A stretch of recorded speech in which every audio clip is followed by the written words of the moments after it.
Hey, what's up les bergers, bienvenue dans cette nouvelle vidéo où cette fois-ci nous allons parler un petit peu d'actualité avec la torpille à longue portée à propulsion nucléaire à la fois russe et chinoise. Oui, chinoise aussi. Et d'ailleurs on va commencer par celle-ci. Mais avant tout, un grand merci.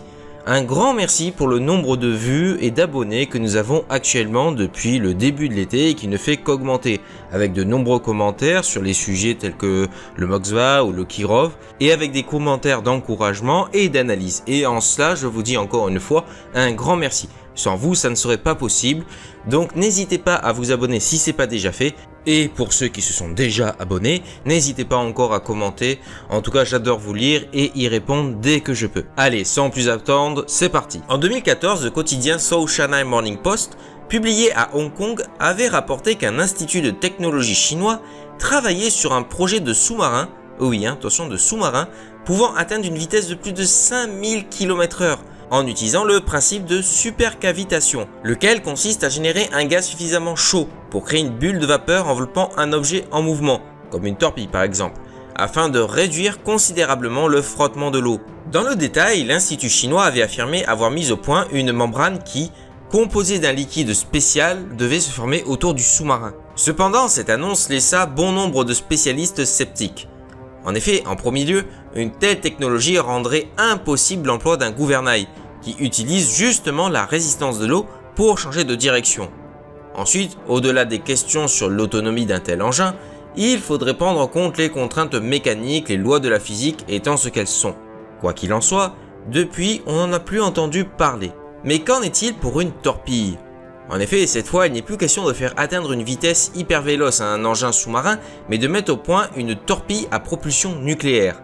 Ce qui n'est pas sans rappeler une mise au point par la Russie, la fameuse torpille dronisée Statue 6 Poséidon, pour armer le sous-marin K329 Belgorod, dont nous allons parler dans cette vidéo. Cette torpille Poséidon a un rayon d'action illimité grâce à sa propulsion nucléaire.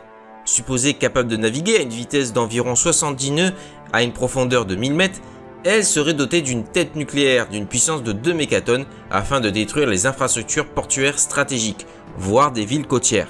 Le programme chinois dont s'est fait l'écho du journal est différent. Ainsi, dans une revue éditée par la China Shipbuilding Industry Corporation, le constructeur naval le plus important du pays, un chercheur de l'Institut de l'énergie atomique, un certain Gunjian, a fait état de travaux portant sur la conception d'un réacteur nucléaire jetable, dont les dimensions sont assez réduites pour tenir dans une torpille, pouvant être lancée depuis un tube lance-torpille standard d'ailleurs. Ainsi, une torpille propulsée par un tel réacteur nucléaire pourrait atteindre et maintenir une vitesse de croisière de plus de 30 nœuds pendant 200 heures. Puis, une fois une cible repérée et identifiée, elle s'en séparerait pour ensuite continuer sa course grâce à une batterie interne. A noter que sa charge militaire sera conventionnelle, ce qui fait une autre différence avec la Poséidon russe. Pour mettre au point ce réacteur nucléaire modéré au graphite, il a fallu développer une technologie mature et simple, facile à utiliser et à entretenir, peu coûteuse et adaptée à la production de masse. Ce qui a obligé apparemment les chercheurs chinois à sortir des sentiers battus, a expliqué le chercheur M. Gu. A priori, les dispositifs de sécurité ont été allégés, seuls les composants critiques étant protégés des radiations. De telles torpilles pourraient être mises en œuvre par des sous-marins à propulsion conventionnelle, comme ceux de type 039, dont une nouvelle version, plus furtive, le type 039C, aurait récemment été admise au service. Et de par leur rayon d'action, elles pourraient faire peser une menace constante sur les bases navales américaines, comme celles de Guam et de Hawaï. Par ailleurs, toujours dans les colonnes de la revue spécialisée, un chercheur de l'Académie des sous-marins de la composante navale de l'Armée populaire de libération, Ma Liang, a laissé entendre que ces torpilles pourraient agir en meute grâce à des algorithmes d'intelligence artificielle et d'apprentissage automatique. Des torpilles intelligentes seraient ainsi capables de tendre une embuscade de l'autre côté de l'océan et de frapper des sous-marins alors qu'ils quittent leurs eaux territoriales, souvent difficiles à atteindre par des plateformes habitées. Cela étant, l'une des questions que l'on peut se poser est de savoir pourquoi ce programme de torpille à propulsion nucléaire a fait l'objet d'une publication quasi officielle. Est-elle déjà à une phase avancée ou bien l'objectif est de lancer une fausse piste à l'intention des planificateurs des marines adverses, un peu à l'image du programme Guerre des étoiles de Reagan, mais en version plus petite cette fois. Et maintenant nous allons passer au sous-marin K329, que vous connaissez plus certainement sous le nom de Belgorod, puisqu'il a fait parler de lui assez récemment. Parmi les armes décrites comme étant invincibles, avec beaucoup de guillemets, qu'il avait dévoilé en mars 2018, le président russe Vladimir Poutine s'était attardé sur un drone sous-marin à propulsion nucléaire, appelé Status 6 Poséidon, et dont le renseignement américain soupçonnait l'existence. Plus précisément, d'une longueur d'une vingtaine de mètres pour un diamètre de 2 mètres, le Poséidon est en réalité une torpille autonome, intercontinentale, pouvant porter une charge thermonucléaire de moins de 2 mégatonnes. Et d'après les rares détails dont nous avons à ce sujet, cet engin d'une portée illimitée pourrait naviguer à la vitesse de 70 nœuds à une profondeur de 1000 mètres.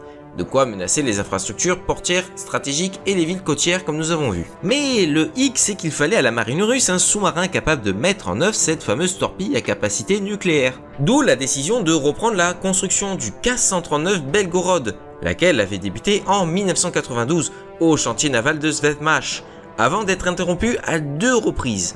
En 1997 pour des raisons économiques avec la chute de l'URSS, et en 2006, le ministère russe de la Défense ayant décidé à l'époque de couper les crédits, alors qu'il restait encore 15% du travail à accomplir.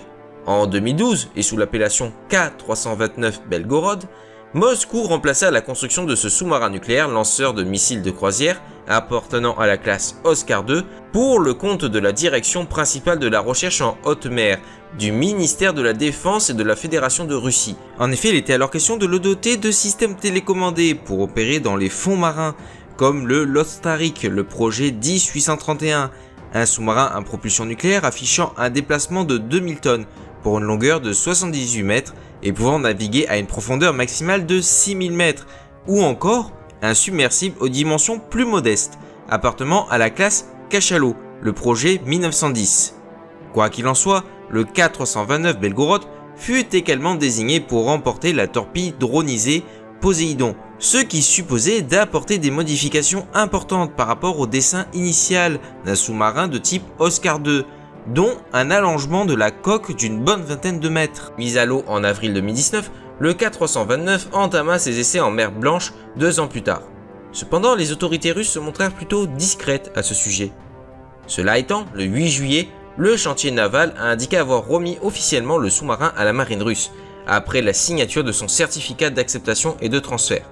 Pour l'amiral Nikolaev Levmonov, le chef d'état-major de la marine russe, le Belgorod offre de nouvelles opportunités à la Russie pour la conduite de diverses études, d'expéditions scientifiques et d'opérations de sauvetage dans les zones les plus reculées du monde. Mais pas un seul mot n'a été dit sur les torpilles nucléaires Poséidon, alors que ce navire a été modifié pour en emporter à peu près une demi-douzaine. A priori, le sous-marin Belgorod devrait subir d'autres essais, comme un déploiement longue durée, afin de vérifier l'ensemble de ses capacités militaires. Et voilà les bergers, c'est la fin de cette vidéo. J'espère qu'elle vous aura plu, c'était un sujet un petit peu d'actualité, donc j'essaie de diversifier un petit peu, en attendant de faire des vidéos avec de plus gros sujets. N'hésitez pas à vous abonner, je le répète, et encore une fois, merci beaucoup pour votre suivi. Et sur ce, je vous dis à ciao, bonsoir.